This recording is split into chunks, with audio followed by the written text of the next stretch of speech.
Bonjour à tous et bienvenue pour ce nouvel agro-webinaire du mardi. Et aujourd'hui, on est sur la thématique agriculture biologique, sachant qu'on va parler d'agriculture régénératrice avec la question quel apport pour les agricultures écologiques. Voilà, je vais dès maintenant présenter le sujet rapidement, hein. Agriculture régénératrice, on en entend de plus en plus parler. Et donc, comme les dynamiques agroécologiques, cette forme d'agriculture, c'est à la fois un mouvement, à la fois des pratiques, à la fois un référentiel scientifique et technique en cours de construction.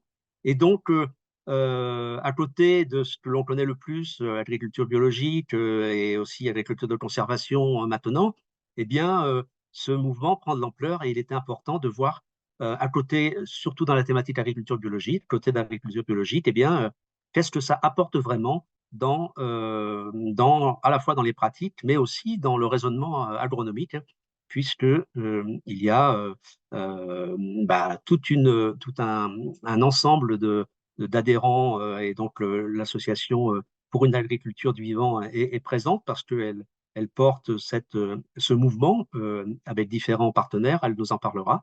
Et puis, les agriculteurs aussi se mobilisent dans cette dynamique. Et donc, nous avons aujourd'hui trois intervenants. Le premier intervenant, ce sera Jean-Pierre Sartou, qui est professeur d'agronomie et d'agroécologie à l'École nationale supérieure agronomique de Toulouse et qui est membre du conseil scientifique de l'Association pour l'agriculture du vivant. Pierre Louot, qui est conseiller technique au sein de l'Association pour une agriculture du vivant, qui justement présentera un peu cette dynamique en cours chez eux. Et puis, on aura le témoignage de Gaël Dupont, qui est agriculteur et viticulteur en Champagne, puisqu'il est à la fois viticulteur bio et céréalier conventionnel. Et donc, ce sera intéressant d'avoir son témoignage sur la mobilisation des concepts et des outils de l'agriculture régénératrice.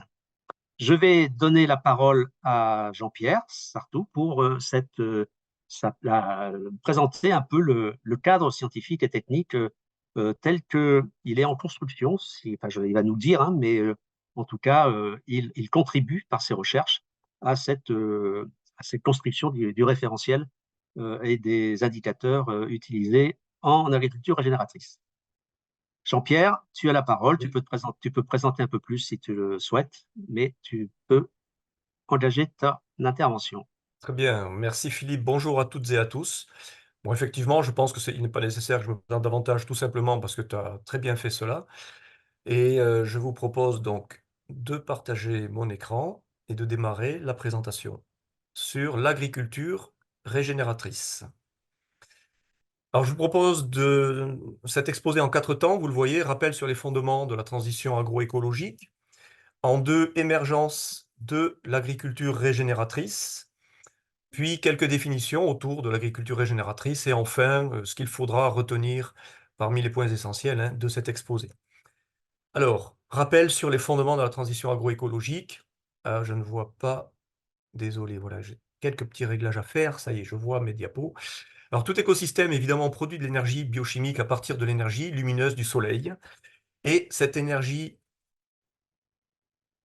heu, ça n'avance pas. Reclique, Et ça a pose dû ta bouger souris là. sur la diapo et tu Ça y avances. est, en principe, hein, ça a dû bouger maintenant. Oui, Donc voilà, l'énergie solaire parvient aux écosystèmes qui, au travers de la photosynthèse, produisent de l'énergie biochimique qui est contenue dans la biomasse spontanée.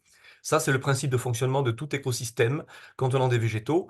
Et avec la végétation naturelle, le rendement moyen, il est assez faible, hein, il est d'environ 0,5%. Alors, puisqu'il s'agit de transition agroécologique, eh bien, l'agriculture consiste à détourner une partie de cette énergie-là. Et c'est donc l'activité humaine qui transforme l'énergie solaire en biomasse comestible. On a toujours le principe que nous venons de voir, apparition de biomasse spontanée, mais le travail de l'agriculteur va consister à faire de la place pour obtenir de la biomasse cultivée. Mais cette voie ne peut se maintenir que si l'agriculteur apporte des intrants et donc effectue son travail. Et c'est ce qu'on appelle l'énergie culturale. Donc tout ce qui représente le travail d'agriculteur, c'est de l'énergie culturale, qui est sous deux formes. Énergie culturale industrielle, et là ce sont tous les intrants, donc énergie, fossile, fissile, et toutes les machines, les produits fabriqués par l'homme. Et l'énergie culturelle biologique, là ce sont les amendements, le travail humain-animal et les services écosystémiques générés par la biodiversité. Alors, transition, ça veut dire passer du modèle conventionnel, donc d'agroécosystème à eau intrants industriels dans lesquels c'est surtout l'énergie culturelle industrielle qui domine et qui est dominante sur l'autre forme d'énergie culturelle biologique, à une forme d'agroécosystème dit écologiquement intensif, dans lesquels c'est l'inverse. Ça sera l'énergie culturelle biologique qui remplacera, non pas tout, mais en tout cas le plus possible, une partie la plus importante possible des intrants industriels dont nous avons parlé à l'instant. Voilà. Et sachant qu'il y a un défi supplémentaire, c'est qu'à l'horizon 2050, il est bien démontré aujourd'hui que nous aurons, les agriculteurs auront à augmenter d'environ 70% la production par rapport à ce qu'elle est aujourd'hui. Alors, là, je vais vous illustrer tout simplement cette transition agroécologique. Ça permet de mettre le doigt sur ce que sont les services écosystémiques. On part d'une exploitation agricole conventionnelle qui est dans un contexte pédoclimatique donné. Son objectif, c'est de produire des biens, des services agronomiques à partir d'un usage significatif d'intrants industriels. Le problème, c'est que on le sait aujourd'hui, ils génèrent des dommages environnementaux eux aussi significatifs, avec peu de services, donc une biodiversité peu développée, à l'origine de services écosystémiques intrants, dits intrants parce qu'ils arrivent en amont du fonctionnement des agroécosystèmes, peu développés, peu intenses, puisque vous voyez la finesse de la flèche, tout simplement parce que là, on est dans le cas où l'agriculteur n'a pas investi dans ses connaissances d'abord, puis ensuite dans les pratiques, dans l'achat de matériel, etc. Dans ces pratiques agroécologiques, la flèche est également assez peu développée. Et à partir du moment où il décide d'opérer sa transition agroécologique, eh bien, il va investir dans la formation, le matériel, etc. Ça va occasionner un changement dans la physionomie de son agroécosystème et à plus ou moins court terme, à court ou moyen terme, une diminution de certains intrants industriels, du coup une diminution des dommages environnementaux et plutôt une augmentation de la partie services environnementaux avec davantage de biodiversité. À l'origine, vous le voyez, d'intrants, de services écosystémiques intrants bien plus développés. Voilà le principe de la transition agroécologique. Il s'agit en fait de favoriser ces services écosystémiques pour qu'ils viennent en substitution de tout ou partie, plutôt partie des intrants industriels. Alors, cette impulsion de la transition agroécologique, vous le savez, on la doit à Stéphane Le Foll en 2012, qui a lancé son projet agroécologique pour la France, et qui consiste, dit plus simplement que ce que je viens de le faire, consiste à adapter les pratiques de l'environnement parce qu'elles génèrent les pratiques à l'environnement, parce qu'elles génèrent des externalités positives, plutôt que l'inverse, parce que les pratiques conventionnelles avec de forts intrants industriels, dont l'énergie pour le travail du sol, eh bien, génèrent plutôt des externalités négatives. Alors, deuxième point, émergence justement de la transition agroécologique, l'agriculture est régénératrice. Alors, le terme regenerative a été associé pour la première fois à agriculture, farming, par un certain Gabel en 1979 du World Game Institute. Et puis, la terminologie agriculture régénératrice a été inventée et publiée par Robert Rodal de la fondation Rodale Institute en 1983. Je ne vais pas lire toutes les définitions, il y en aura d'autres tout à l'heure. Je précise simplement que l'accent est mis sur le fait, en tout cas moi je souligne ce point-là, c'est que selon Robert Rodal, l'agriculture régénératrice produit des denrées alimentaires sans biocides. Oui, vous allez voir, c'est un point sur lequel nous allons revenir. Et puis, la philosophie de l'agriculture régénératrice a été publiée par Harwood, qui a été directeur du Rodale Institute en 83, en 10 points que l'on peut résumer par les 3 suivants: interdépendance de toutes les parties d'un système agricole, y compris l'agriculteur et sa famille; importance des innombrables équilibres biologiques du système; nécessité de maximiser les relations biologiques souhaitées dans le système et de minimiser au contraire l'utilisation de matériaux de pratique qui perturbent ces relations. Je pointe juste les points 1 et 4 justement. Le point 1 dit que l'agriculture devrait produire des aliments à haute valeur nutritionnelle sans biocides. Et le point 4, que les systèmes de culture devraient être basés sur des interactions biologiques pour leur stabilité.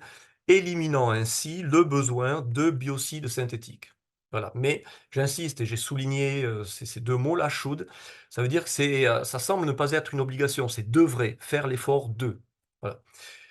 Alors, pour continuer sur ce point d'émergence de l'agriculture régénératrice, il y a eu le phénomène, ce que j'ai appelé le phénomène Kiss the Ground, donc un film américain en 2019, suivi par, un autre film, qui est le même en fait, hein, mais mis, à la version française en 2022, Mission Régénération, et le message essentiel véhiculé par ces 2 films était qu'il est possible de remplacer le métal par le végétal et par les vers de terre, et puis, implicitement, en l'absence de produits phytosanitaires, en tout cas moi j'ai vu les 2 films, on m'a fait intervenir, pour un débat, suite à sa projection dans un cinéma. Le message implicite, c'est que cela se fait sans produits phytosanitaires et que ça pousse tout seul. Voilà, nous y reviendrons également, et on arrive au point 3. Alors, je suis désolé, j'arrive pas à lire ce que j'ai écrit. Quelques définitions. Oui, c'est vrai, voilà, quelques définitions autour de l'agriculture, régénérative ou régénératrice. Alors, provenant du monde associatif, c'est pareil, je ne vais pas lire in extenso, les publications, les définitions, mais en fait, j'insiste simplement sur les termes, qui sont importants dans cette définition. La première venant de l'association Regeneration International, hein, publiée en 2017. Eh bien, c'est le fait que c'est une agriculture qui se propose de capturer le carbone dans le sol, donc enlever le CO2 pour mettre le carbone plutôt sous forme d'humus dans le sol, d'améliorer le cycle de l'eau. C'est une gestion holistique, donc des systèmes de production, qui s'appuie sur les plantes évidemment pour réintroduire ce CO2 atmosphérique et pour restaurer finalement la santé des sols. Un autre exemple, ben justement il en sera question tout à l'heure, hein, c'est la définition de PADV, publiée je crois en 2022. Elle vise la régénération des sols selon PADV, mais aussi, et c'est important, la régénération d'autres biens communs tels que l'air, l'eau, la biodiversité. Là aussi, on voit que c'est une approche globale, qui inclut la gestion des systèmes de culture et d'élevage. Et selon PADV, elle est principalement basée sur les principes de l'agriculture de conservation des sols. Nous y reviendrons. Et là, des définitions, maintenant j'en ai mis 2 également, du monde académique. Alors tout d'abord, définition que l'on trouve dans le dictionnaire de l'agroécologie d'INRAE, qui a été cette définition publiée en 2022. On retrouve à peu près les mêmes termes, donc je les ai colorés: régénération des biens communs, sol, climat, eau, biodiversité. L'ACS est une pratique qui s'en approche. En tout cas, une comparaison est faite entre AR et ACS en termes de séquestration du carbone dans les sols, d'amélioration du bilan hydrique, et selon ce dictionnaire INRAE, cette agriculture régénératrice s'inscrit dans le concept One Health. Et le dernier exemple, c'est une définition donnée dans le rapport systémique publié par l'université de Cranfield, donc en 2019, là aussi c'est récent. Et on retrouve séquestration du carbone, amélioration de la biodiversité, et là des termes nouveaux, en tout cas des notions un petit peu nouvelles ou un petit peu mieux précisées. Les principes de l'agriculture régénérative, c'est de minimiser ou éviter le travail du sol, éliminer les sols nus, encourager la diversité végétale. Et bien là, nous retrouvons les 3 piliers de l'ACS, hein, de l'agriculture de conservation des sols. Et puis, il est question là aussi du cycle de l'eau, de la meilleure percolation de l'eau dans les sols, d'intégration des pratiques d'élevage au système de culture. Et voilà les différents systèmes qui sont considérés comme étant régénératifs selon ce rapport. On retrouve l'ACS, des cultures dont arboriculture et pâturage biologique, agroforesterie dont multistrate, culture intercalaire d'arbres, permaculture, sylvopastoralisme, pâturage tournant dynamique, réensauvagement des agroécosystèmes qui redeviennent des écosystèmes. Voilà.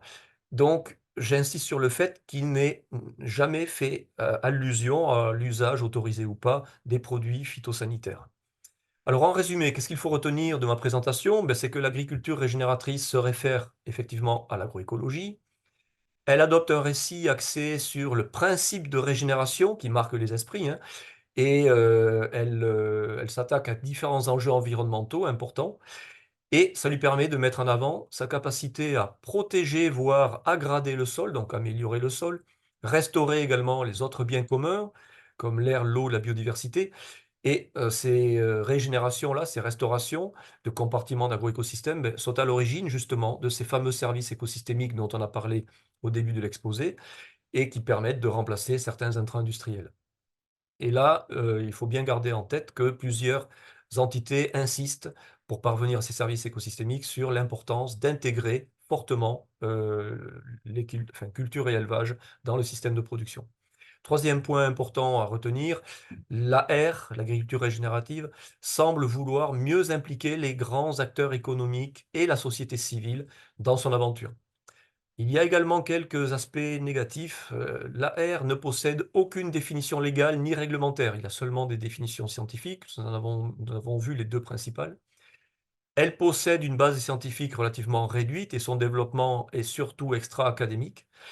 Il existe des verrouillages biotechniques, par exemple, quels intrants autorisés en agriculture régénératrice, on en a parlé. Quelles sont les normes qui pourraient poser problème au développement de l'AR également? Ben, tout cela est peu ou pas documenté. Elle avance une promesse non consensuelle concernant la séquestration du carbone qui est apparemment censée compenser les émissions de carbone provenant des autres secteurs économiques, mais tout le monde n'est donc pas d'accord, même parmi les scientifiques, sur cette assertion. Certains le sont, d'autres démontrent que ça n'est pas vrai. Autre point négatif, ben en fait, cette AR génère un flou à la croisée de croyances implicites pour les praticiens bio, le grand public et plusieurs acteurs des industries agroalimentaires. Le non-recours aux produits phytosanitaires est inscrit dans la définition de l'agriculture régénératrice, et ça n'est pas exact. En tout cas, pas dans les récentes, nous l'avons vu. Et une autre croyance implicite, pour les praticiens conventionnels, eh bien, le recours est possible, justement, le recours aux produits phytosanitaires est possible, et plus largement aux produits de synthèse.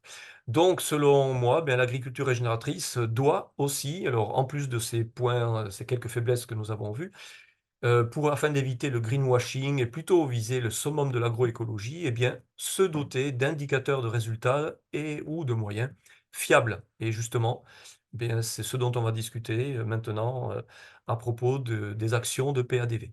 Voilà, vous propose de m'arrêter là pour l'instant. Merci beaucoup Jean-Pierre. Donc tu n'as pas abordé la question effectivement du référentiel. Je pense que c'est Pierre qui va en parler, c'est ça? Tout à Eh fait. bien, Pierre, tu as la parole. Normalement, vous voyez bien mon écran. Très bien. Bien, bon, super. Merci, bonjour à tous. Je me représente pas. Donc, pour une agriculture du vivant, donc, nous sommes une association de loi 1901, donc un mouvement, donc une association qui regroupe une centaine d'entreprises adhérentes. Donc, dans les entreprises, on a à la fois des coopératives, des négoces, des industries agroalimentaires qui sont vraiment liées à l'achat des matières premières agricoles, et puis d'autres entreprises qui sont plutôt liées soit au financement des banques, des assurances, ou à la partie conseil, formation ou service aux agriculteurs, ou même à la chaîne de valeur dans son ensemble. Donc l'idée, c'est de rassembler tous ces acteurs, on va dire, économiques, autour d'une définition commune et d'une vision alors nous, ce qu'on appelle l'agroécologie, mais on y revient juste après. On a également des agriculteurs qui peuvent être adhérents directement, donc il y en a à peu près 1500. Et donc, il y a évidemment, c'est une association qui a un conseil d'administration qui représente chaque membre du conseil d'administration représente un maillon de la chaîne, et puis un conseil scientifique, pareil, je vais y revenir, donc je ne m'attarde pas là-dessus. Et donc, vraiment, l'ADN du mouvement, c'est du collectif. C'est partir du constat qu'on peut aller plus vite et surtout plus loin en collectif, donc appliquer cette méthode, on va dire, à la transition agroécologique, et puis garder un fort ancrage terrain, on va dire, donc garder du pragmatisme par rapport aux réalités du terrain. Alors, attendez, j'ai perdu ma souris. Hop. Donc, pour ce qui est de l'agroécologie, de notre vision de l'agroécologie, et là, bien sûr, Jean-Pierre Sartou étant membre de notre conseil scientifique, je me réfère à sa définition également du début de sa présentation. Nous, l'idée, c'est d'avoir une démarche qui soit agronomique, des fondements scientifiques agronomiques pour produire durablement. C'est bien l'idée de pouvoir maintenir une production agricole pour nourrir les hommes, tout simplement, tout en produisant des services écosystémiques. Et donc, les services sont mentionnés autour du cercle. Donc, du stockage de carbone, de l'infiltration, du stockage de meilleure infiltration de l'eau, production de biodiversité, une meilleure qualité nutritionnelle, bonheur intérieur à la ferme, ce qu'on appelle, c'est tout simplement revaloriser le métier d'agriculteur et s'assurer qu'il y ait une rémunération à la hauteur du travail effectué. Et puis, bien-être animal, ce qu'on entend par là, c'est aussi à la fois le bien-être animal et puis la reconnexion entre les systèmes végétaux et animaux. Bien sûr, c'est une vision systémique, comme l'a dit Jean-Pierre, tout est interdépendant dans le vivant, donc on ne peut pas prendre un seul morceau du cercle, il faut que tout progresse en même temps. Et c'est une démarche de progrès, donc nous, l'objectif, c'est de pouvoir emmener le maximum d'agriculteurs possible. Donc on ne juge pas le niveau, mais on est plutôt là pour apporter des solutions pour s'améliorer, quel que soit le niveau. Et c'est notre vision, mais je vais revenir, c'est pas d'avoir un cahier des charges avec telle ou telle pratique sont autorisées ou interdites, mais bien d'avoir une indication objective du niveau d'exploitation. Et donc au quotidien, finalement, notre mission, c'est principalement de structurer des filières agroécologiques. Donc on s'assure qu'il y ait des conditions, des bonnes conditions techniques et économiques pour accélérer le déploiement de l'agroécologie. Et donc pour ça, on a l'indice de régénération, donc j'y reviens juste après, je ne m'attarde pas. On a des parcours de formation pour s'assurer que toutes les personnes au sein des entreprises soient au même niveau de compréhension des enjeux. Et puis, on a une démarche qui s'appelle la démarche de régénération, qui est un parcours qui permet aux entreprises qui adhèrent à l'association d'avoir une feuille de route claire sur comment je déploie la transition dans mes filières, dans ma chaîne d'approvisionnement. Donc l'indice de régénération, donc vraiment la partie mesurée sur les fermes. Donc comme le disait Jean-Pierre, il nous faut des outils fiables et qui permettent, les enjeux, c'est de pouvoir regarder les fermes dans leur diversité avec des indicateurs communs, sans juger les techniques, les moyens de production, etc. Donc nous, on n'est vraiment pas ici pour promouvoir des idéologies, c'est vraiment de regarder concrètement, objectivement, ce qui se fait sur les fermes. Et puis, bien sûr, il y a un enjeu pour le diffuser, que ce soit un outil qui soit rapide à mettre en œuvre. Et donc, voilà à quoi ça ressemble. Concrètement, c'est un outil qui donne une note sur 100 points du niveau de la ferme. Donc, le technicien qui mesure l'indice de régénération, il va poser des questions, va entrer des données à l'échelle de la parcelle. Et nous, après, on a un moteur de calcul qui permet de convertir ça en notes, avec un pilier, un gros pilier sol, puisque comme était écrit tout à l'heure sur ma diapositive, tout part du sol. Donc c'est vraiment la première voie d'entrée. Et bien sûr, doivent être aussi travaillés ce qui est la stratégie liée aux produits phytosanitaires. Donc à quel niveau je me situe, donc le niveau actuel, et puis comment je réduis mon utilisation de produits phytosanitaires. Et puis, pour terminer, bien sûr, la partie biodiversité agroforesterie. Donc, est-ce que j'ai des infrastructures de biodiversité? Est-ce que j'ai une bonne diversité cultivée? Enfin, le plus de végétaux possible cultivés sur l'exploitation. Et puis, la présence de haies ou d'arbres sur l'exploitation. Donc, je ne vais pas détailler tout, bien sûr. Mais l'idée, c'est d'avoir un outil qui donne objectivement une note, qui parle aux agriculteurs. Il a été construit notamment avec certains agriculteurs pionniers, donc qui permet de les embarquer. Et puis, je vais m'arrêter juste après. Donc, les ateliers de production qui sont couverts aujourd'hui, c'est grande culture, arboriculture, viticulture, le houblon et l'élevage bovin. Et donc, l'idée, c'est avec cet outil, pouvoir les lier à des résultats environnementaux. On en a parlé tout à l'heure, notamment l'aspect carbone, l'aspect réduction d'utilisation des intrants phytosanitaires. Pareil sur l'eau. Je ne m'attarde pas sur cette diapositive, mais vous l'aurez, vous pourrez y jeter un œil ou revenir dessus si vous avez des questions. Voilà, je m'arrête là. Je laisse la parole à Gaël. Merci beaucoup Pierre. Et donc effectivement, pour mettre dans un contexte pratique cette agriculture régénératrice, Gaël va nous dire comment lui, il intègre cette approche-là dans ses pratiques d'agriculteur qui a deux systèmes techniques qu'il mène en parallèle. Et donc, Gaël, tu as la parole. Ouais, bonjour à tous. Donc, moi, je vais déjà présenter un peu mon exploitation. Donc, je suis dans la Marne. J'ai une exploitation de grande culture et à côté, une exploitation de viticulture. Donc, la partie agricole est en agriculture de conservation, en conventionnel, et la partie viticole est en bio et agriculture de conservation. Donc, en fait, nous, sur notre exploitation, on est parti à l'origine, qu'on se rendait compte que nos matières organiques baissaient, qu'on avait de plus en plus de problèmes. Fallait trouver des solutions, enfin essayer d'en trouver déjà. Et puis, on a fait des voyages, des formations et c'est ça qui nous a motivés en voyant des essais là en Suisse ou comme ça, d'aller vers l'agriculture de conservation, mettre plus de couverts, ramener de la matière organique, changer un peu aussi nos systèmes de culture. Et donc, on est parti vraiment sur la partie agricole d'abord, parce que c'était le plus facile pour nous et c'était, on va dire, ça existait déjà. Parce qu'en viticulture, c'était il y a 15 ans, c'était vraiment, plus que les prémices, quoi. Et puis, au bout de 4-5 ans de plusieurs essais en agricole, nous, sur la partie viticole, on s'est dit: «Bah, c'est quand même dommage, en Champagne, c'est quand même la viticulture qui est la valeur ajoutée, quoi. Pourquoi, on ferait pas mieux, sur une partie où c'est qu'on a un produit à haute valeur ajoutée?» Et c'est ça qui a commencé, vraiment en viticole, on était en conventionnel et là, on s'est dit, «On va semer des couverts comme dans les champs».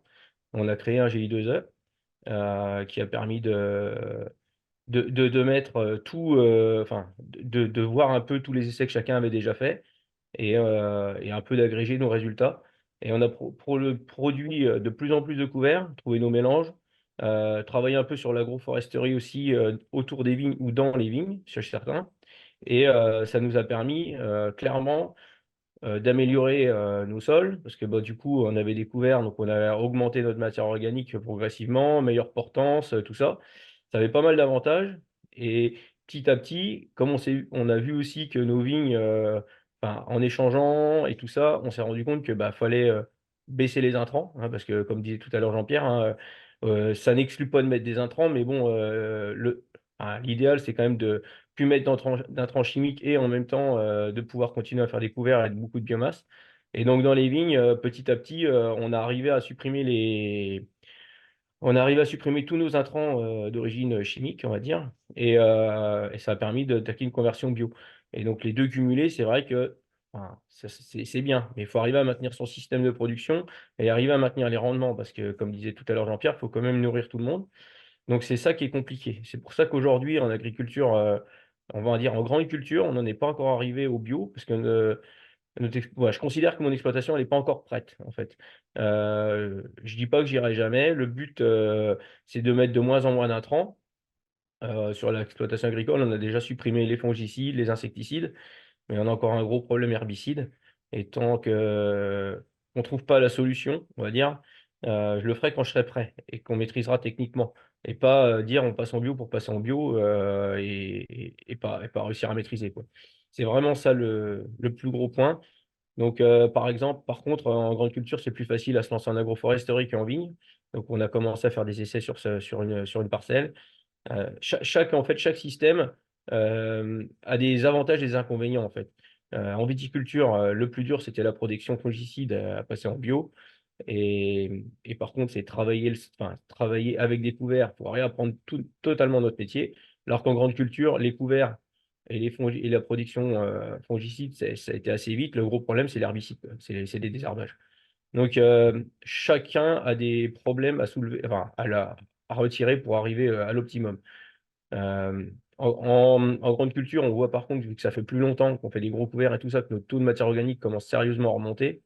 On était autour des 2,5, aujourd'hui on est plutôt proche des 4,5 quoi, au bout de 10 ans, et là on voit que ça accélère fortement depuis qu'on met plus de fongicides et tout ça. On voit qu'il y a vraiment une augmentation, de plus en plus rapide. Je pense que et on commence à avoir des résultats, mais c'est vrai que ça se fait pas, en quelques enfin en 1 année ou 2. Et puis, il y a aussi clairement, aujourd'hui, on a quand même plus de connaissances qu'il y a 10 ou 15 ans. Et je pense que si on mettait en place une transition aujourd'hui, on mettrait tous les leviers bons tout de suite, quoi. Alors que nous, on a mis un levier, on a fait un essai, on était trop loin, on est revenu en arrière, on a recommencé. Et tout ça, ça nous a fait perdre du temps. Une vraie bonne transition, aujourd'hui, si on l'attaquait à fond avec des moyens, je pense qu'on peut aller beaucoup plus vite que ce que nous, on fait, quoi. Mais bon, ça sert à ça d'être pionnier aussi, hein, ça sert d'apprendre et d'expliquer aux autres ce qu'il faut surtout pas faire. Euh, Ensuite, sur ouais, après, ouais, c'est vrai que ça nous a. Enfin, une fois que tu rentres dans le système de vouloir mettre moins d'intrants, tu cherches des solutions, quoi. Et on y arrive, mais c'est quand même beaucoup de temps. Donc moi, je bosse un petit peu, je suis adhérent chez PADV. Ça m'a permis de tester l'IR. Donc sur l'exploitation agricole, pour situer, on a un IR d'environ 60 à peu près. Et sur l'exploitation viticole, on est plutôt à 70, quoi. Donc, ce qui est plutôt correct. Mais le gros avantage de l'IR, comme c'est un indice de progrès, ça nous permet de voir les points où on n'est pas bon, quoi. Alors, on sait pertinemment qu'il y a des points où on ne pourra jamais s'améliorer parce que notre système fait que, voilà, par exemple, bon, moi, j'ai pas le problème, mais un agriculteur qui est patatier, il sait qu'automatiquement, il y a une culture où il va travailler le sol. Donc, sur ce point-là, il ne pourra pas faire grand-chose. Nous, par exemple, en vigne, en Champagne, on a un gros inconvénient, c'est qu'on a des vignes tous les 1 mètre, quoi. Et donc, ça nous complique un peu la vie par rapport avec des écartements à 2 mètres ou 2,50 m, quoi. Donc, chaque système a des avantages et des inconvénients. Et l'indice de régénération, ce qui est pas mal, c'est que suivant toutes les appellations, on a pu le vérifier en vigne, malgré chacun a des avantages et des inconvénients, on arrive tous dans chaque appellation à obtenir des points pas aux mêmes endroits. Mais ça, c'est intéressant parce que ça nous a vraiment permis, en échangeant ensuite entre différents adhérents, de voir nos points d'évolution et comment on pourrait s'améliorer, quoi. Et c'est ça qui nous permet d'avancer, hein, de toute façon. C'est l'échange. C'est la base. Euh, Écoutez, merci, merci, bon, Gaël, ça a permis de voir effectivement comment le lien entre l'usage de l'indice de régénération et puis cette démarche de progrès. Pourtant, il me semble qu'il y a beaucoup aujourd'hui de référentiels et d'indicateurs qui permettent du suivi dans le temps. Qu'est-ce que, peut-être, pour une première question, qu'est-ce que l'indice de régénération apporte de plus par rapport à à tout ce qui existe bon, est-ce que c'est la démarche systémique ou est-ce que c'est quoi principalement? Et ensuite, on passe aux questions des participants. Pierre, peut-être. Ouais, bah, l'idée, oui, il y a tout cet aspect systémique. En tout cas, en 2019, quand il a été créé, il n'y avait pas forcément d'autres outils qui l'abordaient de cette manière-là. Et puis, j'ai envie de dire, le plus gros, voilà, la plus grosse différence serait peut-être plutôt sur son utilisation. C'est-à-dire qu'aujourd'hui, voilà, on a des entreprises à la fois de l'agroalimentaire et puis des coopératives, des négoces qui l'utilisent au quotidien, à la fois pour accompagner les agriculteurs dans leur transition et puis aussi pour structurer des filières en lien. Donc, c'est peut-être plus ça qui le différencie, sachant que nous, le parti pris, hein, c'est d'avoir un compromis entre une finesse de l'outil et une capacité à le faire rapidement et donc à l'utiliser dans ces schémas de filière et ou à grande échelle dans une coopérative, par exemple. Oui, parce que l'objectif de l'IR, c'est quand même de pouvoir ensuite avoir une valeur et de le vendre dans une filière avec une valorisation différente. C'est quand même ça, l'origine, le principe. Ouais, Et je me suis puis, arrêté dans ma présentation, je me suis arrêté un peu avant pour pas trop déborder sur le temps. Mais oui, l'idée, je l'ai peut-être pas assez souligné. Bien sûr, l'idée à la fin, c'est pas seulement de pouvoir avoir un outil d'accompagnement, c'est de lier à cet outil plusieurs moyens de financement. Et il y a à la fois la partie filière, prime filière, qui est directement payée par l'acheteur final, on va dire, sur la chaîne de valeur, et aussi des financements publics. Et ça, on est en train de travailler pour pouvoir avoir voilà, des financements via des PSE, des régions, etc., qui viendront sur leur territoire financer la transition et avec un système, avec un outil déjà en place qui ne nécessite pas de refaire des diagnostics en plus. Donc tout ça dans un objectif de simplification de la démarche. OK, alors peut-être des premières questions pour Gaël concernant la transition. Une question de Viviane, quelles sont les étapes de la transition initiale vers agriculture régénératrice? Conséquences du point de vue de l'organisation du travail, l'impact économique. Voilà, 3 premières questions déjà, à la fois en grande culture, en viticulture. Ouais, alors les 2 sujets sont un peu différents, on va dire, et c'est pour moi pas les mêmes étapes entre l'agri et la viti, quoi. Déjà, tout dépend du point de départ, en fait, hein, parce que suivant comment on est situé déjà sur notre exploitation, ça va pas être la même difficulté. Moi, l'exploitation agricole, quand on a commencé, on était déjà, en TCS, quoi, en travail culturel simplifié. On labourait déjà plus, on avait déjà un système de culture diversifié, on faisait déjà des couverts. Mais on a vraiment mis l'accélérateur sur plusieurs points et ensuite on est passé au semi direct. Heu, Plus après un peu d'agroforesterie. Donc tout dépend, donc ça c'est sûr que c'est quand même de l'implication en plus. On va dire qu'on passe peut-être moins de temps dans les champs, plus en formation, plus en observation. Hem, Après, c'est plus le même métier en fait. En fait, on réapprend notre métier. Pour moi, c'est plus du tout le même métier. Alors il y a des avantages, hein. Aujourd'hui, on a beaucoup plus de portance dans nos champs, on a moins d'excès d'eau, on a moins on commence à avoir quelques parcelles où on a moins de problèmes de sécheresse, mais ça met du temps et il faut tenir le cap, quoi. Et puis c'est quand même assez lourd en grande culture parce que pour le coup, comme on revoit tout le système, bah, en général, tout le matériel, il y a plus rien d'adapté, quoi.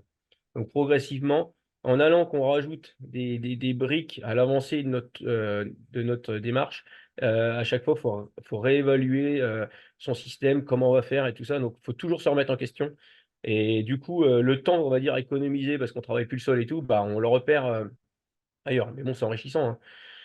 Après, faut vraiment avoir envie. En viticulture, c'est et déjà, il y avait beaucoup plus de manuels, surtout nous, dans notre appellation, on fait beaucoup de choses manuelles. Et là, on a vraiment, on est passé de conventionnel à régénératif plus bio en même temps, quoi. Donc, ouais, ça a quand même bien changé le système. En nombre d'heures à l'hectare, on a bien augmenté. Après par contre, aujourd'hui, on commence à avoir nos premiers champagnes qui sortent et bon, c'est quand même différent et c'est beaucoup plus sympa. Donc, il y a aussi le côté, derrière, on voit que notre sol évolue, on voit qu'on a plus de biodiversité et en même temps, on a un produit qui est différent et beaucoup plus sympa. Donc, c'est quand même motivant, mais c'est long et c'est un gros investissement. Et sur le plan financier, clairement, en grande culture, l'étape de transition aujourd'hui, bah, c'est le nerf de la guerre, hein, on va pas se mentir. Il y a pas suffisamment d'accompagnement. Et aujourd'hui, il y a un petit peu le carbone qui peut être rémunéré, mais les filières sont encore au balbutiement. Donc pour l'instant, on valorise pas ce qu'on fait, alors qu'on fait, on sait qu'on fait des céréales de meilleure qualité ou en tout cas on aide le sol. Donc il faudrait qu'on ait soit des aides à la biodiversité ou tout ça, ou juste être payé pour le travail qu'on fait, quoi, ce qui serait encore le mieux. Mais on n'en est pas encore tout à fait là et voilà. Et pour le côté viti, bon bah là, c'est à nous de mieux vendre notre produit parce qu'il est différent, quoi. Donc là, c'est à nous de nous bouger au niveau commerce. OK. Donc, en fait, il y a deux grands types de questions là, l'une d'une part de la comparaison entre l'agriculture, régénérative et HVE, enfin et cetera. Donc Mmh. en fait, on a l'impression que ça perturbe, ça met un peu ça rajoute de la diversité des appellations, de systèmes techniques dans tout ce qui est, agriculture écologique. Et donc ça, est-ce qu'il n'y a pas quelque chose de spécifique en dehors de l'indice de régénération, par exemple, dans le raisonnement agronomique, est-ce qu'il n'y a pas des choses spécifiques, hein, il me semble, peut-être Jean-Pierre, sur la question je sais pas, de certaines mesures sur le potentiel oxydoréduction, des choses comme ça qui ne sont peut-être pas trop utilisées ailleurs dans les autres agricultures écologiques. Est-ce qu'il y a des choses particulières en termes de mesures, d'indicateurs particuliers?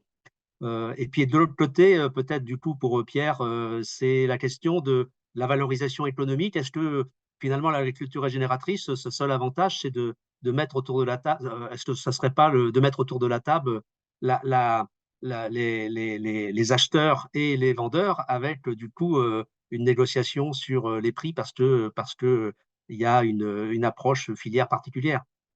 Donc, Jean-Pierre et Gaël, peut-être sur pourquoi pas, Gaël, HVE niveau 3, est-ce que c'était pas aussi bien que l'agriculture régénératrice?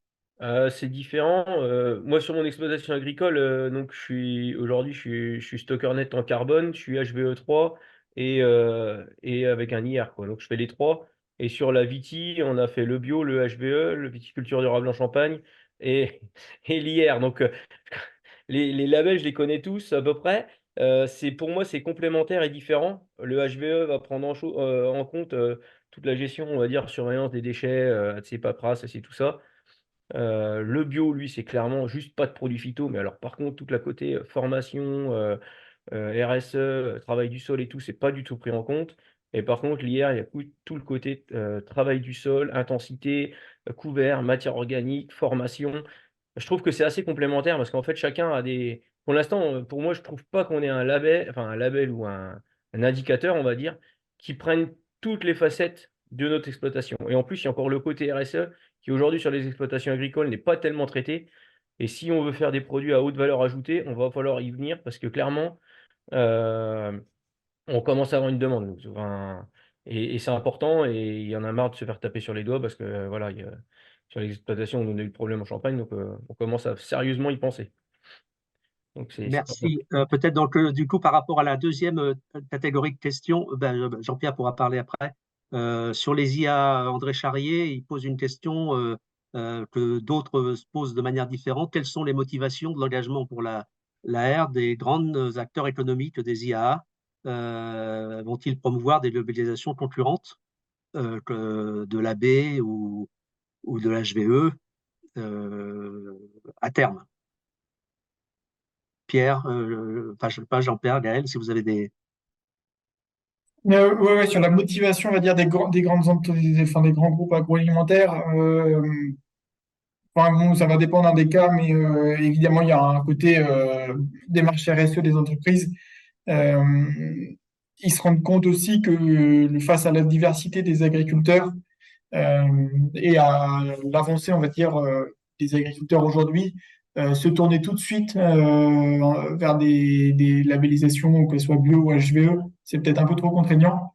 Et ça veut pas dire, enfin, ça ne permet pas d'accompagner un agriculteur dans sa démarche. Je m'explique par là, et comme le disait Gaël, bah voilà, je prends une labellisation bio, je mets plus d'intrants de synthèse. Très bien, mais ça me dit pas quel levier mettre en place sur une ferme pour aller vers l'agroécologie.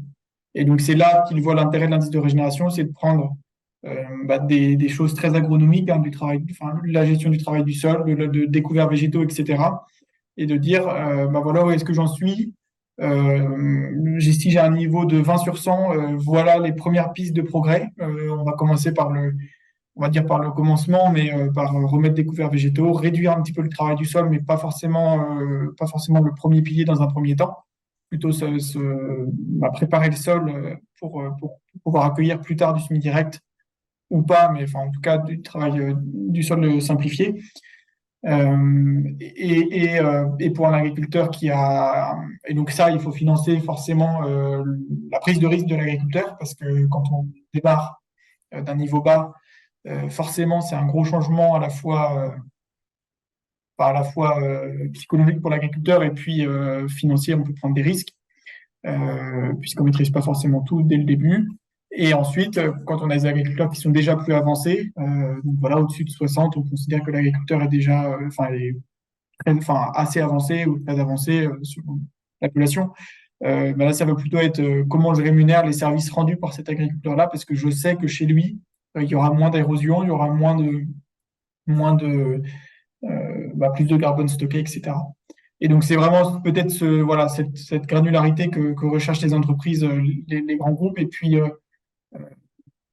puis bah, voilà, cet aspect de collectif, ça les intéresse aussi parce qu'ils se posent des questions aussi sur quel moyen quel mécanisme de filière, par exemple. Et ça, en collectif, on permet d'y répondre plus que, que chacun tout seul dans son coin. Donc, en tout cas, nous, les Et, entreprises viennent chercher un peu ça. Et puis après, nous, voilà, quand elles adhèrent, on est là aussi c'est tout l'intérêt de la démarche de régénération, c'est d'avoir euh, des indicateurs pour leur permettre de communiquer. On ne les laisse pas communiquer n'importe comment, ce qui permet d'éviter d'avoir des entreprises qui viennent pour du greenwashing. ok, ça, vous pensez qu'effectivement, vous allez arriver, parce que là, quand même, peut-être un des objectifs, Ouais. n'est-ce pas, le paiement des services écosystémiques avec une certification et peut-être, comme le disait Raphaël, et puis Raphaël et puis Ziad aussi, est-ce que l'IR est valorisé, est-ce qu'on peut le trouver affiché sur les Non, produits, on le trouve est-ce pas, hein. qu'il y a un système de certification Anne Glandière qui dit on a échoué en AB sur les PSE, donc Oui, tout c'est pas ça. si simple, hein. On est bien conscient du défi, hein, qui est devant nous. Sur la partie de l'affichage, non, aujourd'hui, on n'affiche pas l'indice de régénération sur un produit au bout de la chaîne. Euh, on se tourne plutôt sur des mécanismes d'affichage environnementaux comme le Planet Score. Mais ça, c'est en construction, en cours de construction. Sinon, les entreprises qui communiquent, elles vont communiquer plutôt sur les résultats obtenus sur sur leur, par exemple, jetons de surface qui sont pas labourés, parce que nous, on le sait dans l'indice de régénération. Plutôt des communications sur des choses issues de l'indice de régénération, mais pas sur la note, parce que aujourd'hui, elle va perdre le consommateur. Et c'est pas notre intérêt de concurrencer d'autres labels qui peuvent exister sur les produits. Sur les parties PSE, donc tout ça c'est en construction. On doit valider là en fin de mois le premier PSE dans le nord de la France sur cette partie donc avec une agence de l'eau. Donc voilà, tout ça c'est en construction. Évidemment, ça va pas être la même chose sur tous les territoires, peut-être pas aussi facile sur tous les territoires, mais c'est en cours de construction. Une fois qu'on aura démontré sur un territoire que ça peut fonctionner, ça pourra aussi débloquer. Et, et, je, euh, et voilà, je vois sur le débat hein, bio, agriculture de conservation, etc. Nous là-dessus, on est vraiment en dehors de ces positions-là. L'idée, c'est d'avoir une démarche agronomique de fond. Et là-dessus, ce que disait Jean-Pierre en début de webinaire, voilà, se baser sur la photosynthèse parce que c'est la source d'entrée d'énergie dans le système, etc. Tous ces mécanismes, réduction du travail du sol pour favoriser la vie du sol et donc la résilience des systèmes. Ça, nous, peu importe le label qui pourrait être affiché sur un système, tant qu'il y a derrière des fondements agronomiques respectés, la démarche est la même pour tout le monde et là-dessus, donc voilà, on discute évidemment avec des acteurs de la bio qui vont chercher aussi dans l'indice de régénération un moyen d'aller un petit peu plus loin ou en tout cas de pouvoir accompagner leurs producteurs vers cette agriculture, cette agroécologie au sens large. Ok, merci. Bon, merci à Jean-Pierre qui répond à un certain nombre de questions par écrit. Donc, surtout, allez dans la rubrique QR et dans l'onglet répondu pour que vous puissiez avoir les réponses à certaines questions parce qu'on ne va pas pouvoir les prendre toutes, hein. Vous êtes nombreux aujourd'hui. Je voulais Donc, il y avait une question peut-être pour Pierre sur l'impact économique en termes de transition. Donc, vous en avez un peu parlé en distinguant bien la vitie la grande culture. En gros, au niveau économique, vous avez maintenu un revenu même en période de transition ou comment ça s'est passé? Bah, ouais, bah, Gaël, Ouais, je vais répondre. Pour maintenir le revenu, alors en viticole, ce qui a été le plus compliqué, c'est la transition bio, hein, mais comme on a fait les deux en parallèle, c'est un petit peu plus compliqué, mais bon, on va dire que c'est un mauvais moment à passer et on sait que derrière, ça va aller mieux. On a la chance d'avoir une filière très porteuse, quoi. Donc côté-là, on va dire, on va pas parler de financier pour ce côté-là. Par contre, pour le côté agricole, clairement, quand on a fait beaucoup d'essais et qu'on fait des loupés, ça coûte quand même de l'argent. Euh, Après, il faut vraiment être convaincu, avoir une motivation. Clairement, on va pas se mentir, hein, j'aurais gagné plus d'argent si j'avais fait aucun essai et fait comme les copains à côté. Après, aujourd'hui, mon exploitation, les sols, ils commencent à être bien évolués. J'ai plus de biodiversité, plus de vie du sol. Je pense que derrière, si un jour les enfants reprennent, bah, voilà, on commence à avoir des choses différentes, quoi. On n'a plus de battance, on n'a plus de choses comme ça. Moi, je le considère comme un investissement sur l'avenir. En tant que, on a essayé d'aller chercher un peu on va dire des financements. Parce que le problème quand tu es pionnier, c'est que les financements, ils n'existent pas encore. Et même pour aller aider sur des matériels, ils sont tellement innovants qu'ils sont pas encore. Enfin, il faut faire créer des prototypes ou des choses comme ça. Donc aujourd'hui, on a avancé, on sait qu'on peut avoir un peu de crédit impôt recherche, on peut aller chercher un peu de paiement carbone. quelques filières qui commencent à démarrer avec PADV. C'est un ensemble de choses, quoi. C'est sûr que c'est pas la simplicité. Il faut clairement encore avoir une motivation assez forte pour le faire. Et économiquement, oui, on va pas se mentir. Pour moi, on gagne malheureusement moins qu'avant. Et c'est dommage. Mais si personne ne fait l'effort, quand on arrive quand même à le faire, eh ben, je pense que ça peut être intéressant parce que c'est l'avenir. Enfin, pour moi, je vois pas comment on pourra faire autrement. Après, tout à l'heure, il comparait un peu l'IR. L'autre avantage qu'il y avait aussi, moi, que je vois, c'est moins réducteur des fois que bio. Parce que bio, dès que tu mets un produit phyto, boum, ça y est, t'es plus bio, quoi. Alors que des fois, techniquement, enfin, je pense que Jean-Pierre, il pourrait en parler. Bah, c'est triste à dire, mais des fois, un glypho dans un système tous les 5 ans pourrait résoudre beaucoup de problèmes que de relabourer et de repartir des fois avec un. Enfin, des fois, faut le mesurer et mesurer l'impact du chimique et l'impact du mécanique et quel est, dans notre situation, le plus gros blocage. Et l'IR permet ça. Il permet pas de, enfin, on sort pas du label parce qu'on a fait un petit coup de canif dans le contrat, quoi, on va dire. Et ça, c'est hyper intéressant. Ok, merci. Donc bah, peut-être justement, Jean-Pierre va intervenir en complément. Et puis il y avait une question sur la méthode de destruction des couverts, ce que vous utilisez comme méthode de destruction des couverts. Et avec Jean-Pierre, vous pouvez justement élargir le sujet autour de l'utilisation des produits phytosanitaires de manière générale dans Euh, l'agriculture écologique. ouais, bah clairement, en grande culture, hein, c'est le point noir, hein. Nous, si on avait du gel tous les ans, on pourrait le faire avec du roulage ou des choses comme ça. Aujourd'hui, on va essayer de le travailler avec du scalpage pour remplacer le glypho. Aujourd'hui, on utilise le glypho, hein, on va pas se mentir, c'est le problème. Par contre, en viticulture, avec le roulage, on arrive à maintenir sans problème, quoi. Donc, pour le coup, voilà, on a résolu les problèmes en viticulture qu'on n'arrive pas à faire en grande culture. Donc, mais on y travaille, mais c'est encore beaucoup d'investissement et de temps pour faire des essais. Et tout de suite, dès qu'on veut développer un prototype ou comme ça, c'est vite des grosses sommes. Et pour le moment, il faut qu'on arrive à remonter peut-être un GI2E pour avancer plus et avoir des financements pour faire des nouveaux essais, quoi. Voilà. Ok, Jean-Pierre. Oui, alors je vais en profiter pour répondre à la question qu'a soulevée, enfin qui a été abordée là dans le dernier échange. Quid des effets respectifs du travail du sol et des produits phytosanitaires? Alors, certes, le travail du sol, il existe sous des modalités peu nombreuses, on va dire, par rapport au nombre de produits de spécialité phytosanitaires qui existent, hein, si on prend en compte les 3 familles, insecticides, fongicides, herbicides. Donc, c'est pas avec quelques recherches qu'on va répondre de façon générique à cette question qui est éminemment complexe. N'empêche que la science a commencé à se pencher sur la question, à comparer les effets sur la biologie du sol, du travail du sol d'une part et des produits phytosanitaires d'autre part. Et en tout cas, il en ressort que concernant les populations de vers de terre, de nématodes, l'abondance des bactéries et des champignons, eh bien, ces 4 paramètres-là, je vais dire, sont davantage impactés par le travail du sol que par l'usage de produits phytosanitaires dans les parcelles. Alors, je sais que certains vont pas être contents d'entendre ce que je viens de dire, hein, mais je tiens à dire que moi, je n'ai pas de parti pris. Je suis autant passionné par l'agriculture biologique que par l'agriculture de conservation des sols, ou je pourrais dire en sens inverse, peu importe.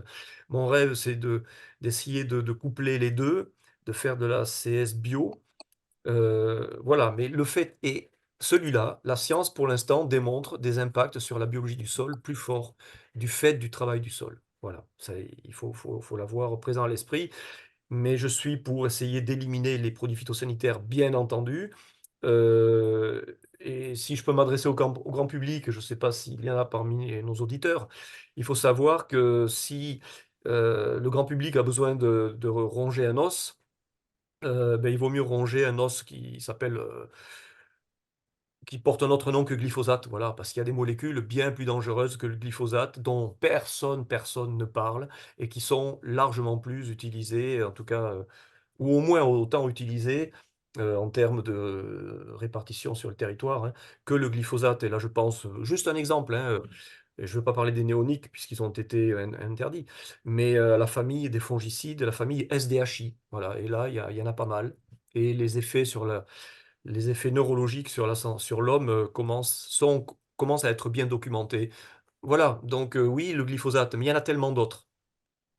Bon, ben, je m'arrête là. Peut-être que ce serait bien de revenir sur la façon dont cet indicateur, indice de régénération, est suivi dans le temps et surtout, bon, il y a un indicateur qui est l'IFT, que tous les agriculteurs connaissent, mais après, sur ce qui touche le carbone, etc., peut-être, Pierre, remettre la diapo concernant le calcul de l'indice de régénération et peut-être Pierre, Jean-Pierre et Gaël nous dire sur chacun des, euh, des indices là, que vous utilisez, comment c'est mesuré ça? Tu es passé un peu vite sur le sujet. Oui. Alors, je vais pas, enfin, voilà, je vais être assez rapide. Enfin, donc, les indicateurs, et je vous invite, on a un simulateur sur la plateforme agroécologie.org sur lequel vous pouvez tester l'outil. Et vous verrez quels sont les types de données qui sont renseignés, mais dans les grandes lignes, on renseigne des dates de travail du sol, des dates de semis, de couverts, de culture, et puis les intrants mis sur les cultures, et puis on va dire les biomasses qui sont produites par à la fois enfin, les couverts végétaux et les restitutions de biomasse liées aux cultures, comme les pailles de blé par exemple. Et après, vous avez le détail de toute façon, mais c'est des choses assez simples, hein. Le taux annuel de couverture, on prend la campagne de culture et on regarde quel pourcentage de l'année le sol est couvert par des végétaux, par des résidus ou par du sol nu. Et on donne une note. Il y a des seuils, je ne détaille pas, mais c'est comme ça que ça fonctionne. On a une note de l'intensité de travail du sol qui, pour avoir le maximum de points, on n'est pas obligé d'être en semi-direct sur toute la surface, notamment sur les systèmes de culture industrielle, notamment, c'est pas forcément possible. Et puis, comme disait Gaël, l'avantage de l'outil, c'est aussi c'est pas dès que je vais travailler une parcelle que je vais descendre de quelques points, parce qu'on peut avoir une problématique liée à j'en sais rien, à des campagnols, à des chardons qui se développent. Ben, on va être obligé de travailler les sols une fois. Mais ça, c'est pas grave. Nous, dans l'outil, ça va apparaître, mais ça va pas forcément tout de suite réduire la note de manière importante. Donc, c'est vraiment quelque chose qui est construit pour que euh, on puisse avoir des bonnes notes, même si sur quelques pourcents des surfaces, on peut avoir une pratique, une année qui impacte le sol, par exemple. D'accord. Euh, Donc sur le site agroécologie.org, ouais, voilà. vous avez le référentiel avec les seuils, avec les mesures, les seuils, etc. Alors, il y a oui, oui, tout à fait, oui, oui, vous aurez le détail, ouais, tout à fait. D'accord. Et Jean-Pierre, sur le plan scientifique et agronomique, hein, cet indice de régénération et surtout avec le suivi dans le temps, les points forts, les points faibles. Là, les points forts, les points faibles, c'est que les points forts, c'est qu'il me semble, enfin, on l'utilise dans une thèse que nous avons au labo et qui est financée, enfin, une thèse qui se fait en partenariat avec PADV, de Clara Lefebvre. C'est que de façon relativement rapide, il permet d'avoir une très bonne carte d'identité, enfin, photographie des performances donc agroécologiques de l'exploitation au travers certes des pratiques. Donc certains diront: «Ben oui, mais ce sont des indicateurs de moyens, pas de résultats». Mais parfois j'ai remarqué que les résultats ou les moyens, pour certaines personnes, ce sont des résultats pour d'autres personnes. Donc voilà, ça c'est les points forts et les points faibles, on peut toujours en trouver, là je répondais à une question une question concernant la mesure de la perméabilité directe des sols. Non, la perméabilité, l'infiltrabilité des sols n'est pas mesurée directement. La santé du sol, elle est évaluée indirectement au travers de la santé du sol qui, elle, est évaluée, au travers du questionnaire, travail, enfin gestion du sol et couverture du sol. Donc on peut toujours améliorer, un outil, faire des mesures directes, vraiment d'état des paramètres sur le terrain, mais à ce moment-là, c'est beaucoup plus long et on fragilise, on défavorise en tout cas l'outil, par ce côté de sa praticité, quoi. Donc, moi, je pense que c'est vraiment un bon outil, certes améliorable, mais c'est un outil très, très intéressant pour suivre la progression d'une exploitation qui aurait décidé de se lancer dans la transition agroécologique. Merci beaucoup, il est 14 heures. On aurait pu continuer une heure de plus, mais c'est le principe, on libère tout le monde à 14 heures. Donc, merci à tous les trois. C'était riche, intéressant et malheureusement, on n'a pas pu répondre à toutes les questions.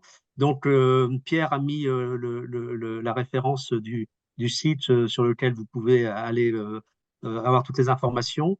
J'aurais aimé pour aujourd'hui vous donner un lien vers un, un texte produit justement par Jean-Pierre Sartoux, Olivier Husson et Michel Duru sur les bases un peu scientifiques de l'agriculture régénératrice. Et donc, ce sera sur le site de l'Association française d'agronomie, la revue Agronomie, Environnement et Société. Ça va sortir d'ici une semaine ou deux, donc en tout cas fin janvier. Ce sera en ligne, donc n'hésitez pas à aller à avoir un peu plus d'approfondissement des connaissances sur l'approche scientifique et technique de cette forme d'agriculture. Et je vous dis au revoir. On se revoit dans 15 jours pour toujours sur l'agriculture biologique pour questionner voilà, la place de l'élevage dans l'agriculture biologique. Est-ce que sans élevage, il y aura toujours une agriculture biologique?